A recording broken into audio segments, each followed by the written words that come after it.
নমস্কার, আরসিটিভি সংবাদের বিশেষ অনুষ্ঠানে আপনাদের সকলকে আরও একবার স্বাগত। দেখুন, আজকে কেন্দ্রীয় রেলমন্ত্রী অশ্বিনী বৈষ্ণব তিনি আজকে এসেছিলেন এবং নবান্নে তিনি রাজ্যের মুখ্যমন্ত্রী শুভেন্দু অধিকারীর সঙ্গে দীর্ঘক্ষণ বৈঠক করেন এবং এই বৈঠকের ফলে রাজ্যের রেল প্রকল্পের উন্নয়নে একাধিক ঘোষণা করলেন রেলমন্ত্রী অশ্বিনী বৈষ্ণব।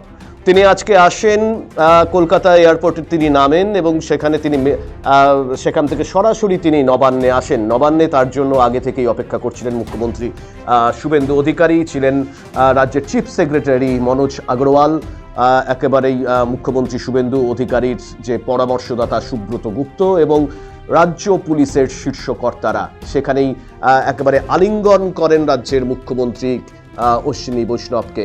এরপর নবান্নে তারা দীর্ঘক্ষণ বৈঠক করেন বিভিন্ন আধিকারিকদের সঙ্গে রেলের উন্নয়ন নিয়ে এবং যে ঘোষণা রেলমন্ত্রী অশ্বিনী বৈষ্ণব করলেন তার মধ্যে উল্লেখযোগ্য হচ্ছে যে তিনি বললেন যে রাজ্যে ভোট প্রচারে যখন নরেন্দ্র মোদী এসেছিলেন তিনি ঘোষণা করেছিলেন যে রেলের যে উন্নয়ন তার সঙ্গে বাংলার নাম এবারে জুড়ে যাবে। সেই ক্ষেত্রে প্রথম যে পয়েন্টটি তিনি বলেছেন যে শিলিগুড়ি থেকে দিল্লি পর্যন্ত বুলেট ট্রেন চালু হবে আগামী কয়েক বছরের মধ্যেই এবং এই ট্রেন প্রায় 6 ঘন্টায় শিলিগুড়ি এনজিপি থেকে দিল্লি স্টেশন পৌঁছে যাবেন।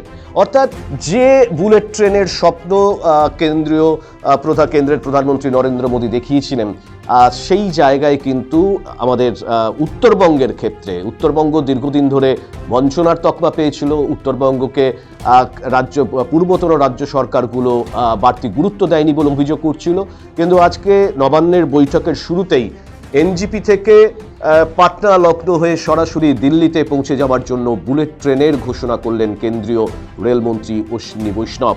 এবং এই কাজ যদি বাস্তবায়িত হয় তাহলে এই যে প্রায় 2000 কিলোমিটার পথ সেটা কিন্তু প্রায় 6 ঘন্টার মধ্যে পৌঁছে যাবেন উত্তরবঙ্গের সাধারণ মানুষ। নিঃসন্দেহে এটি একটি বড় ঘোষণা এবং এর পাশাপাশি যেটা দেখা যাচ্ছে যে আরও বেশ কিছু ঘোষণা করেছেন যে কলকাতার যে মেট্রো পরিষেবা সেটাকে ঢেলে সাজানোর পরিকল্পনা করা হচ্ছে। ইতিমধ্যেই কলকাতার মেট্রোর আধুনিকীকরণ সম্পূর্ণ হয়েছে। এর পাশাপাশি আগামী 5 বছরে নেক্সট জেন মেট্রোর উদ্বোধন হতে চলেছে কলকাতার বুকে। অর্থাৎ অত্যাধুনিক প্রযুক্তি সমন্বিত এই ট্রেন যদি মেট্রো ট্রেন চালু হয় তাহলে যোগাযোগ ব্যবস্থায় কার্যত একটা বিপ্লব তৈরি হয়ে যাবে কলকাতার মধ্যে এবং প্রায় 7টির মতো নতুন নেক্সট জেন যে মেট্রো ট্রেন সেটি আগামী 5 বছরের মধ্যে ধীরে ধীরে চালু করা হবে কলকাতার মেট্রো পরিষেবার সঙ্গে, এমনটাও জানিয়েছেন। এবং আগামী কয়েক বছরের মধ্যে রাজ্যে প্রায় 1,01 কোটি টাকার প্রকল্পের ঘোষণা করেছেন রেলমন্ত্রী অশ্বিনী বৈষ্ণব। এর মধ্যে রয়েছে 538টি আন্ডারপাস, উড়ালপুল।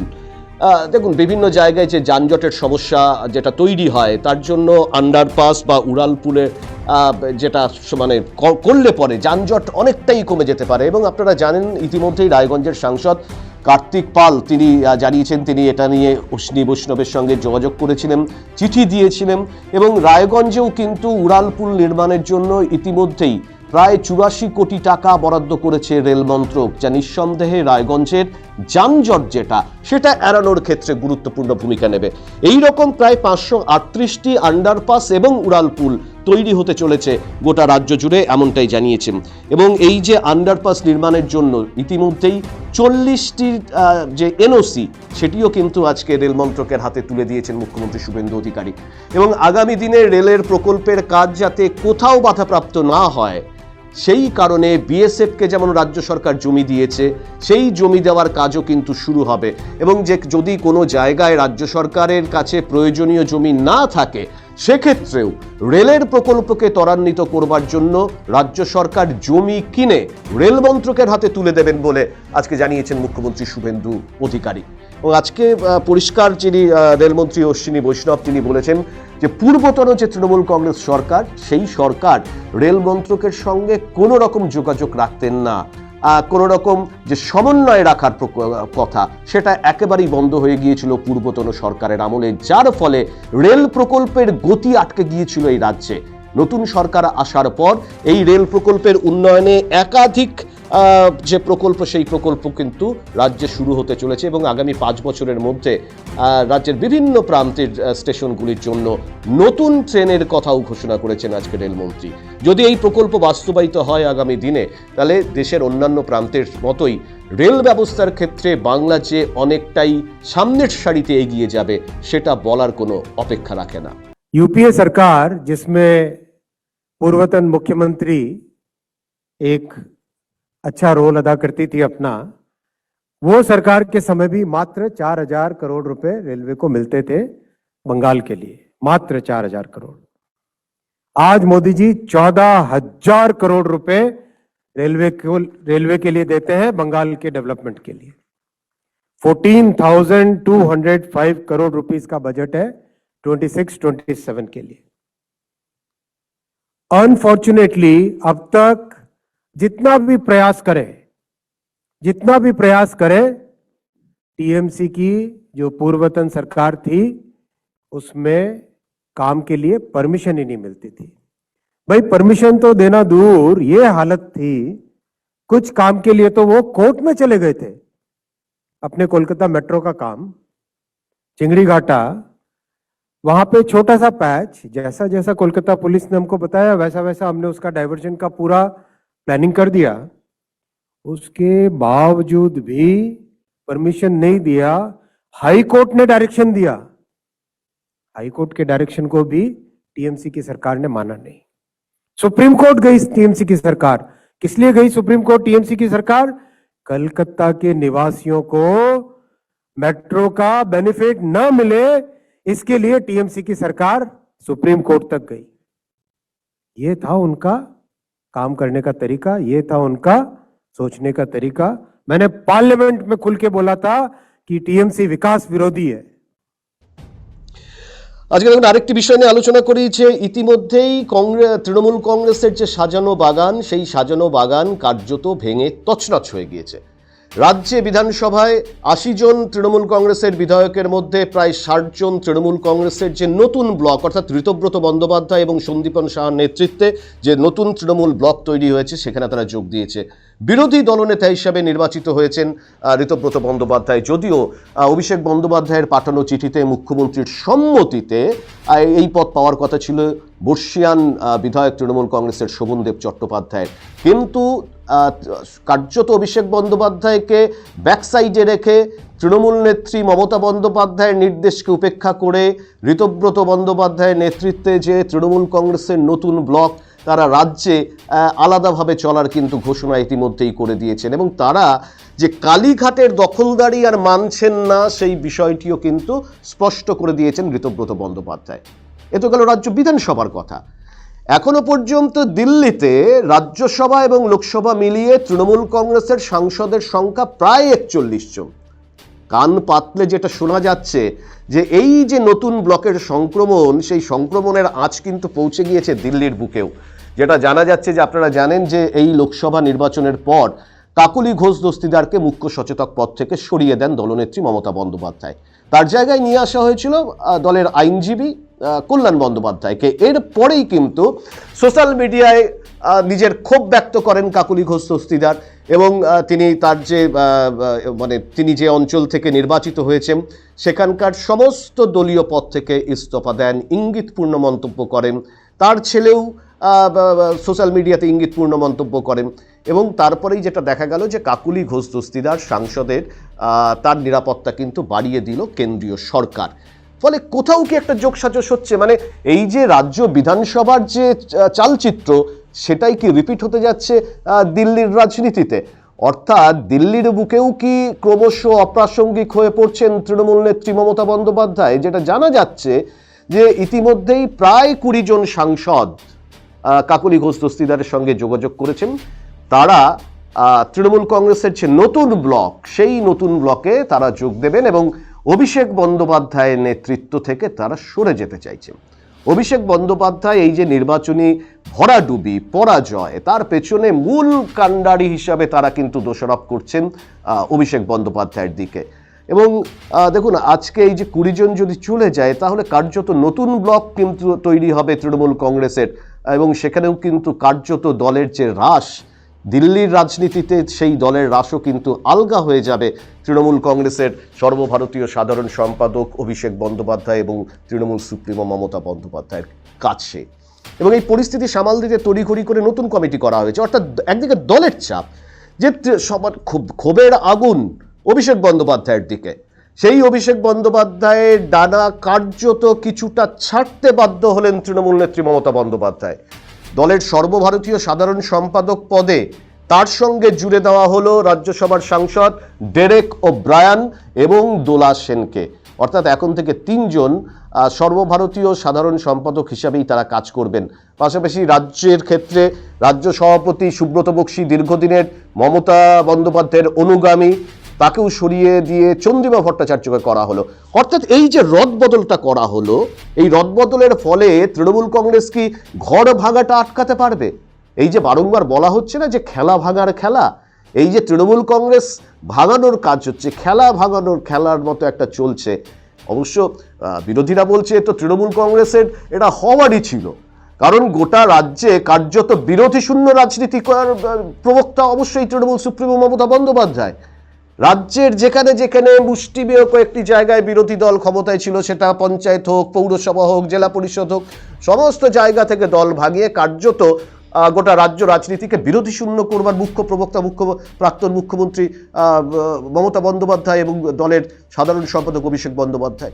ফলে নিউটনের থার্ড লয়ের মতো এই ধাক্কাটা যে তাদের খেতে হতো, এটা বোধহয় শুধুমাত্র সময়ের অপেক্ষা ছিল। এবং আজকে তড়িঘড়ি দিল্লিতে গেলেন দলের সর্বভারতীয় সাধারণ সম্পাদক এবং সাংসদ অভিষেক বন্দ্যোপাধ্যায়। যদিও সাংবাদিকদের মুখোমুখি হয়ে তিনি কিছু বলতে চাননি, তবে অভিষেকের এই যে দিল্লি যাত্রা, সেই দিল্লি যাত্রার ফলে দিল্লির রাজনীতিতে তৃণমূল কংগ্রেস ভাঙার যে খেলা, সেটা তিনি কতটা আটকাতে সক্ষম হবেন, আদৌ কি তিনি পারবেন, নাকি নতুন ব্লক তৈরির দিকেই এগিয়ে যাবে দলের হ্রাস হাতছাড়া হবে মমতা বন্দ্যোপাধ্যায় এবং অভিষেক বন্দ্যোপাধ্যায়ের কাছ থেকে? আগামী দিনে রাজ্য এবং দেশের রাজনীতির নজর কিন্তু থাকবে সেই দিকেও। যদিও বিজেপির রাজ্য সভাপতি শ্রমিক ভট্টাচার্য বলছেন যে বিজেপি এটা মানে আদর্শহীন একটা দল, যার কোনো এজেন্ডা ছিল না, তাদের পরিণতি এমনটাই হবে, সেটা তাদের দলীয় আভ্যন্তরীণ ব্যাপার। কিন্তু বিজেপি তো কোনো ব্যান্ড পার্টির সংগঠন নয়, হরিনাম সংকীর্তনের আসন নয় যে যারা বলছেন তারা সরাসরি চলে আসবেন সেই পদ বন্ধ। অর্থাৎ বিজেপি নেতৃত্ব পরিষ্কার বলছেন তারা দলের মধ্যে ঝগড়া করুক, গণ্ডগোল করুক, দল ভেঙে নতুন ব্লক করুন, সেটা তাদের দলের আভ্যন্তরীণ ব্যাপার, বিজেপি এর মধ্যে ঢুকবে না। কিন্তু যারা ভাবছেন যে তারা নতুন ব্লক করবার পরে তারা বিজেপিতে যোগদান করবেন, সেই রাস্তা কিন্তু এখনো বন্ধ, বিজেপিতে তারা ঢুকতে পারবেন না, এমনটাই জানিয়েছেন দলের রাজ্য সভাপতি শ্রমিক ভট্টাচার্য। ফলে বিজেপিতে ঢুকতে না পারা আর নতুন তৃণমূল ব্লক করা, এর পেছনে রাজনৈতিক উদ্দেশ্যটা কি, সেটা আরো কয়েকদিন না গেলে কিন্তু খুব একটা পরিষ্কার হচ্ছে না। দেখুন, আমরা তো একটা রাজনৈতিক দল, হরিনাম সংকীর্তনের দল নয়, পলিটিক্যাল পার্টি, ব্যান্ড পার্টি তো নয়। আমাদেরও তো একটা সৌজন্য আছে, রাজনৈতিক রুচিবোধ আছে। তো দিকভ্রান্ত কিছু মানুষ যদি এদিকে ওদিকে ঘোরাঘুরি করেন, তারা যদি ফোন করেন, তো ফোন ধরাটাও তো একটা ভদ্রতা এবং সেটাই স্বাভাবিক, ধরা উচিত। কেউ যদি আসেন বাড়িতে দেখা করতে, তাহলে তাকে তো বসানো উচিত, চা খাওয়ানো উচিত। তো সেটা যদি আমাদের কেউ করে থাকে, করছেন, এটার মধ্যে এটা মনে করার কোনো কারণ নেই যে তাদের বিজেপি নিয়ে নেবে। দরজা এখন বন্ধ। এবার আসি আরেকটি বিষয়ে। দেখুন, মানে বাজারে এখন মানে বিভিন্ন মুদিখানার দোকানে ডিমের চাহিদা প্রচুর। যেখানে যেখানে বিরোধী যারা এই মুহূর্তে শাসক দল, পূর্বতন শাসক দল ক্ষমতাচ্যুত হয়েছে, তাদের বাড়ির নিচে অট্টালিকা, কারোর রিসর্টের মতো প্রাসাদ, কারোর পাটক্ষেতের মধ্য থেকে বস্তা বস্তা টাকা উদ্ধার হচ্ছে, কারোর নদীর চর বুঝিয়ে সেখানে নদী তীরবর্তী সুন্দর রিসোর্ট করা হয়েছে। এই যে গোটা বিষয়, তখন যারা ধরা পড়ছে তাদের দিকে কিন্তু এখন পুষ্পবৃষ্টির জায়গায়, যাদের মাথায় এতদিন পুষ্পবৃষ্টি করা হতো, তাদের দিকে ধেয়ে আসছে একেবারে ডিম। এই যে ডিমের সংস্কৃতি, এটা গোটা রাজ্যে কার্যত ভীষণ পরিমাণে সংক্রামক ব্যাধির মতো হয়ে দাঁড়িয়েছে। শওকাত মোল্লা একটা সময় ভাঙড়ের, যার নির্দেশে মানে বলা হতো যে বাঘে গরুতে এক ঘাটে জল খেতেন, এবং ভরা প্রশাসনিক সভায় তিনি একটি বাস স্ট্যান্ডের জন্য আবেদন জানিয়েছিলেন মুখ্যমন্ত্রী মমতা বন্দ্যোপাধ্যায়ের কাছে। ভরা প্রশাসনিক সভা থেকে মুখ্যমন্ত্রী সেদিন বলেছিলেন, বাস স্ট্যান্ড দিয়ে তুই কি করবি, তুই তো বোমা বাঁধিস। কিন্তু তারপরেও তার বিরুদ্ধে ব্যবস্থা নেওয়া হয়নি। এবং এই ভোটের আগে যে বোমা বিস্ফোরণ হলো তাতে একজনের মৃত্যু হয়েছে, তাতে মৃত্যুর পরে তার লাশ পাচারের চেষ্টা করা হয়েছিল বলেও গাড়ির চালক জানিয়েছিল এনআইএ। এবং দীর্ঘদিন গা ঢাকা দিয়ে থাকবার পর এমনটাও শোনা যাচ্ছিল তিনি বাংলাদেশে পালিয়ে যেতে পারেন। কিন্তু তিনি যাতে বাংলাদেশে পালিয়ে যেতে না পারেন সেই জন্য সমস্ত আটঘাট বেঁধে তদন্তে নামে এনআইএ। এবং দীর্ঘদিন চোর পুলিশ খেলবার পরে অবশেষে গতকাল রাত্রে এনআইএর জালে ধরা পড়ে ভাঙড়ের বিখ্যাত শওকাত মোল্লা। আজকে যখন তাকে এনআইএর দপ্তর থেকে কোর্টে নিয়ে যাওয়া হচ্ছিল তখন বাইরে উদ্দাম ডিজে বাজিয়ে আনন্দে মাতোয়ারা হয়ে উঠলেন সাধারণ মানুষ। তাদের বক্তব্য, এতদিন ধরে বহু মানুষকে খুন করেছে শওকাত মোল্লা, তার অনুগামীরা মানুষের ওপর অত্যাচার চালিয়েছে, মহিলা নারীদের ওপর অত্যাচার নামিয়ে আনা হয়েছিল, সাধারণ মানুষের জমি দখল করে সেখানে প্রাসাদ বানানো হয়েছিল, ক্যাফে বানানো হয়েছিল, রিসোর্ট বানানো হয়েছিল, কিন্তু তার ভয়ে কেউ মুখটি পর্যন্ত খুলতে পারেনি। কিন্তু পরিবর্তনের রাজ্যে আসবার পর এই শওকাত মোল্লার বিরুদ্ধে যখন তাকে বের করে নিয়ে যাওয়া হচ্ছে তার দিকেও কিন্তু, তার গাড়িকে লক্ষ্য করে আজকেও কিন্তু ডিম ছোড়া হলো। এবং পরিস্থিতি এমনই, গাড়ির কাচ খবরের কাগজ দিয়ে ঢেকে নিয়ে যেতে হয়েছে এনআইএ অফিসারদের। এবং সেখানে বাইরে তখন সেই যে বিখ্যাত মাতচোর গান সেটি ডিজেতে বাজিয়ে নীল আবির খেলে উল্লাসে মেতে উঠেছিলেন ভাঙড়ের সাধারণ বাসিন্দারা। ফলে এই যে সাধারণ মানুষের যে পুঞ্জীভূত ক্ষোভ, এই ক্ষোভের বহিঃপ্রকাশ এই নেতাদের এখন তার মাসুলটা কিন্তু দিতে হচ্ছে। বিভিন্ন জায়গায় চোর চোর স্লোগান। এবং দেখবেন জয়প্রকাশ মজুমদার, যিনি একটা সময় বিজেপিতে ছিলেন, নির্বাচনের সময় তাকে লাথি মেরে তৃণমূল দুষ্কৃতীরা কচুবনে ফেলে দিয়েছিলেন, কচুবন থেকে উঠে দাঁড়িয়ে তিনি আবার তৃণমূলে যান এবং একটা গুরুত্বপূর্ণ যে স্পোক্স পার্সন বলে তার দায়িত্ব নেন। কিন্তু এই পরাজয়ের পরে তার বিরুদ্ধে শ্লীলতাহানির কেস, তাকে তোলা হচ্ছে আদালতে, সেখানেও ডিম ছোড়া হচ্ছে। এবং গাড়ির ভেতর থেকে কাতর মিনতি জয়প্রকাশ মজুমদারের, আমাকে এখানে নামাবেন না। আমি বলছি, যারা ক্ষমতায় থাকাকালীন ক্ষমতার চূড়ান্ত অপব্যবহার করে আসছিলেন, পরিবর্তনের রাজ্যে আসবার পর মানুষ কিন্তু তাদের যোগ্য জবাব দিচ্ছেন। এবং ইতিহাসে এটাই কিন্তু শেষ কথা বলে যে ইতিহাসে সাধারণ মানুষ শেষ কথা বলে। মানুষের উপর যারা অত্যাচার চালিয়েছে, সাধারণ মানুষের জীবন জীবিকাকে ব্যতিব্যস্ত করে রেখেছিল, তাদের পরিণতি এমনটাই হবে। অন্যদিকে দেখুন, শাহজাহান গোষ্ঠী জেলের মধ্যে আছে, কিন্তু সেখান থেকে অস্ত্র সিন্ডিকেট চালানো হচ্ছে। আজকে বেঙ্গল পুলিশের এসটিএফ তারা তার এলাকায় যান এবং পুকুরের মধ্য থেকে প্রায় 21টি আগ্নেয়াস্ত্র উদ্ধার করেন। ভাবতে পারছেন পরিস্থিতি কোন দিকে ছিল? পুলিশ কি জানতো না? জানতো, কিন্তু রাজনৈতিক কারণে পুলিশের হাত পা বেঁধে রাখা হয়েছিল, পুলিশও কিছু করতে পারেনি সেই জায়গায় দাঁড়ানোর পর। এবং সেই পুকুর থেকে প্রায় 21টি আগ্নেয়াস্ত্র উদ্ধার করেছে পুলিশ এবং বেশ কয়েকজনকে, শাহজাহান ঘনিষ্ঠ প্রায় 6 জনকে গ্রেপ্তার করেছে এসটিএফ। এবং বেঙ্গল পুলিশের এই যে এসটিএফ এর ভূমিকার প্রশংসা করেছে, সোশ্যাল মিডিয়ায় বার্তা দিয়েছেন খোদ মুখ্যমন্ত্রী শুভেন্দু অধিকারী।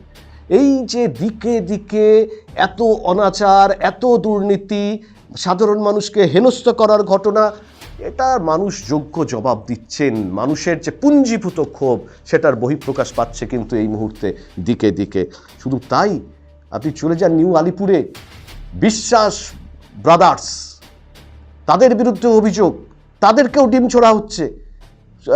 একেবারেই যিনি টলিউডের একদম সবচাইতে বড়, তিনি একটা সিন্ডিকেট চালাতেন, অরূপ বিশ্বাসের ভাই স্বরূপ বিশ্বাস, তারও পরিণতি এক, জেল হাজতে থাকতে হচ্ছে, নিয়ে যেতে হচ্ছে। এবং এই যে সুরুচি সংঘ, যেখানে দুর্গাপূজার সময় লাখো লাখো মানুষ ভিড় জমাতেন, আজকে সাধারণ মানুষ ক্ষিপ্ত হয়ে সেখানে তালা ভেঙে দিয়েছেন এবং সেখানে বড় বড়ভাবে সেখানে লিখে দিয়েছেন যে চুরির টাকায় পুজো হবে না, সাধারণ মানুষ টাকা করবেন। সেই ক্লাবের ভেতর বিলাসবহুল সেখানে ফ্ল্যাট, সেখানে কেউ কেউ অভিযোগ করছেন, মহিলারা অভিযোগ করছেন যে যদি টাকা পয়সা দেওয়া না হতো, কোনো রূপটান শিল্পী বলুন, কোনো অভিনেত্রী বলুন, তাদেরকে দীর্ঘদিন ব্যান কালচার চালু করেছিল স্বরূপ বিশ্বাস।